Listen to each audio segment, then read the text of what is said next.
પ્રજાપતિ ઓટોના મિત્રો આજે છે અમારી પાસે અર્બન ક્રુઝર 2022 ની હતી, માત્ર કમિંગ અપ સૂન ની રીલ્સ મૂકી હતી, ગાડીના ફોટા પાડવાના બાકી છે, હજી ગાડીની ડિટેલ દેવાની મારા કસ્ટમરને બાકી છે. ખૂબ કસ્ટમરે મને ફોન કર્યા, લગભગ આખા ગુજરાતમાંથી દરેક ખૂણેથી કોલ આવ્યા છે, પરંતુ આ કહેવાય ને ઘરની કમાણી ઘરે સમાણી. મિત્રો એવી જ રીતે આ ગાડી એકદમ સગામાં એટલે કે ઘરે જ ગઈ છે. પહેલા તો કોંગ્રેચ્યુલેશન, કેમ છે? સરસ. બસ હવે તમે ક્યાંથી આવો છો કસ્ટમર મિત્રને કહો તમે?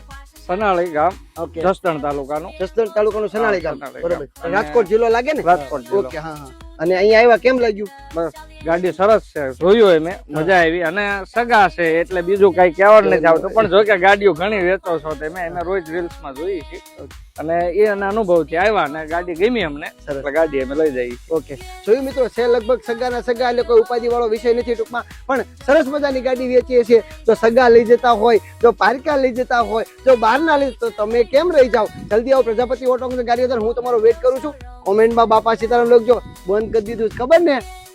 જ્યાં મિત્રો તમે સાંભળો છો ને એકદમ સાચું છે, રાજકોટની બાજુમાં જસદણ થી આ લોકો ગાડી લઈ ગયા છે અને જે હજી ગાડીના ફોટા પણ નથી પડ્યા, કમિંગ અપ ઉપની ખાલી રીલ્સ મૂકીએ ને ક્યાં ગાડી લઈ ગયા છે. હજી કહું છું મિત્રો, ગાડી લેવાનું પ્લાનિંગ હોય તો જલ્દી આવો પ્રજાપતિ ઓટો કંસલ ગારિયાધાર અને સપનાની કાર લઈ જાઓ, કેમ કે લાલજીભાઈ ગાડીઓ જેટલી બધી સરસ સરસ વેચે છે ને કે હોવ ને ગમી જાય.